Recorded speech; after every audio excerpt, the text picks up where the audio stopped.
Hello, everyone, and welcome to Positive Psychology at Johns Hopkins University. My name is Dylan Selterman, and I'll be your instructor for this course.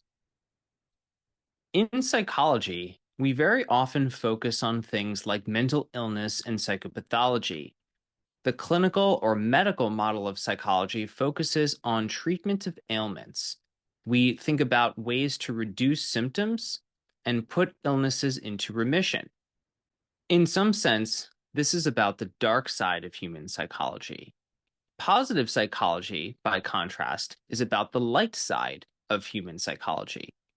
It's about promoting wellness. In the words of Plato, the purpose of what we do here in education is to find pleasure in the right things. So, positive psychology is really no different from regular psychology, but it does focus on things like joy and cooperation and love rather than anxiety or depression. In this course, we're going to talk about a range of topics that fall within positive psychology. We're going to talk about emotional experiences. We'll focus on positive beliefs, such as optimism and growth mindset. We'll talk about positive motivations that have to do with things like the psychology of work, money, and games. We'll talk about interpersonal relationships and human sexuality. We'll talk about religion, morality, and ethics. And we'll talk about lifestyle and behavioral variables such as yoga and meditation. Importantly, what we do here in positive psychology is based on empirical and quantitative information. This field is a science, and that distinguishes us from humanities fields such as philosophy, and it also distinguishes us from pseudoscience. Part of the goal we have in a course like this is not only to teach you about positive psychology, but also to promote critical thinking. That is, our ability to separate fact from fiction. There's a lot of crappy information out there, especially on the internet, about positive psychology and happiness. For example, many people strive to be happy. The pursuit of happiness is part of our cultural ethos. But scientists have started to question this. Should we be striving for happiness? Is there such a thing as too much happiness? The answer may be yes. Researchers Adam Grant and Barry Schwartz recently wrote an essay in which they argued for balance rather than maximization of happiness. They suggest that, as with most things, too much of happiness can be bad, and we are in a weird culture that seeks to maximize happiness at the expense of other variables that may be just as important, if not more important. In other cultures around the world, rather than pursuing happiness, people are encouraged to pursue contentment and harmony. They're encouraged to pursue things like meaning. And that is what Grant and Schwartz recommend, that people pursue meaningfulness instead of happiness. When people say their lives are meaningful, it's because they feel their lives have purpose, coherence, and worth. In this course, we're going to draw on a lot of the insights from researchers like those, and we're going to be using this textbook, which is by Ed and Robert Diener, called Happiness. You can buy this online or through your bookstore. Before we move on to talk about the content of the course, I would like you to reflect on why you signed up for this course. What are your personal and professional goals? How do you hope to achieve positivity in your life? Pause this video now and take a few minutes to reflect on your personal and professional goals and what tools you feel you need in order to achieve them. This is an element of positive psychology that we'll explore more in depth later in the course that has to do with agency, locus of control, and self-determination. A bit more about me. I am an associate teaching professor here at Johns Hopkins. Before coming here, I taught at the University of Maryland for over 10 years after completing my PhD in social and personality psychology at Stony Brook University. I write a column for Psychology Today called The Resistance Hypothesis, and I co-host a podcast with Manuel Galvan called A Bit More Complicated. Feel free to follow me on social media as well, at Selter Mosby on Twitter and on Instagram. Here are some recent photos of me with my family. In addition to social psychology, my advisors were developmental psychologists who studied infants and children, and my other program mentors were experts in health psychology. So my research interests are pretty diverse and include topics like interpersonal attraction, sex and relationships, patterns of dreaming, happiness and well being, morals and ethics, political psychology, and education. Another thing you might be interested to know about me is that I was, like you are now, a Johns Hopkins undergrad. I went to college here about 20 years ago, so I know what it's like to be a Hopkins student with all of the opportunities, the fun, and yes, also the stress that comes along with it. So if you ever want to chat about anything outside of the course, feel free to reach out anytime. It doesn't have to be psychology related. If you want to talk about your fantasy football team or the new Game of Thrones show or a podcast you're listening to or anything really. Even if we don't meet in person during the summer, we can definitely connect over Zoom. So please don't hesitate to reach out if you need anything, and I'll be happy to speak with you.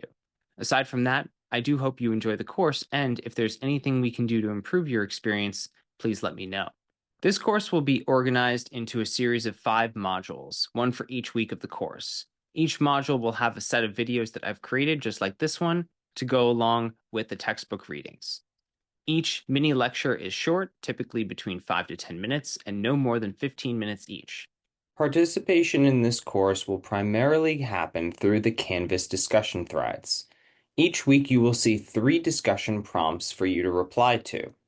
These can include your own personal observations about positive psychology, such as what you think is useful for mental health and well-being, including your experiences or the experiences of others you know.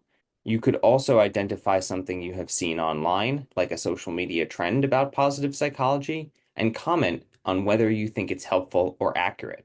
You can also include general questions and direct replies to other students' posts.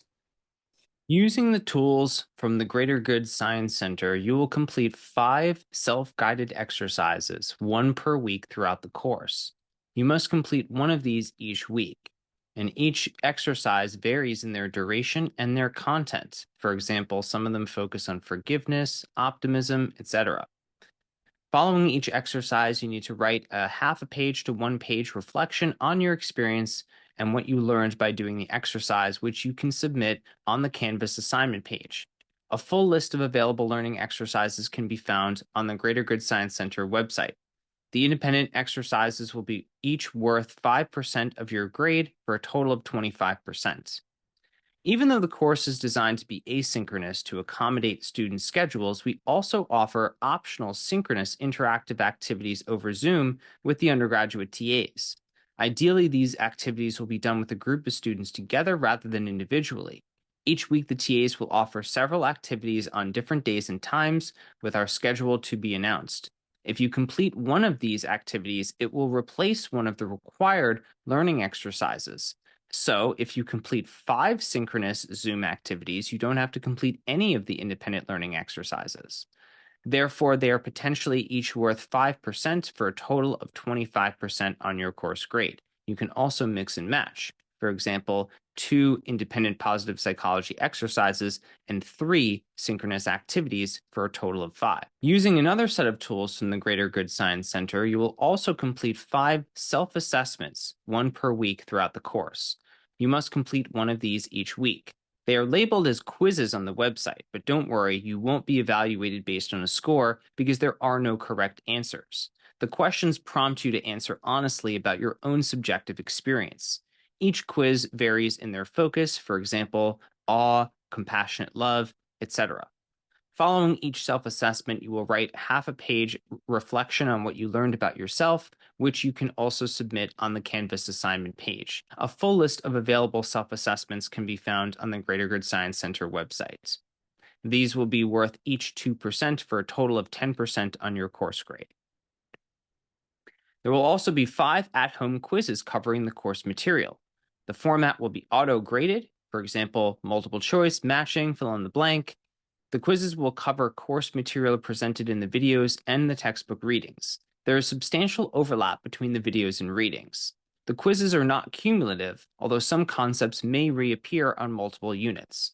All quizzes will be open book, but you're not permitted to work collaboratively on quizzes. They must be completed individually. If you wish to collaborate with other students, then my recommendation is for you to form study groups and create shared study guides. Each quiz will be worth 10% of your overall course grade for a total of 50%, and each quiz will be due on Sundays at 11:59 p.m. Eastern Standard Time and will cover the previous week's material. In terms of extra credit, one option I offer for students is to create memes for positive psychology content. I have some examples on the syllabus, and you can submit a few of those for extra credit on your course grade.